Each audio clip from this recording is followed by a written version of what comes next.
আবির, আয় আবির। কি হয়েছে? এখানে কি হাট বসছে নাকি? চিল্লাচ্ছ না সব?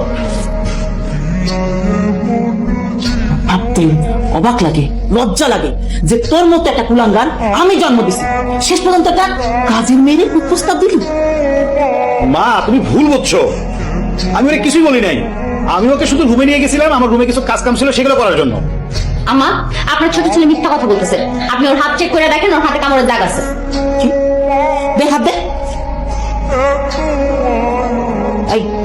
এই কামড়ের দাগ থেকে আসলো।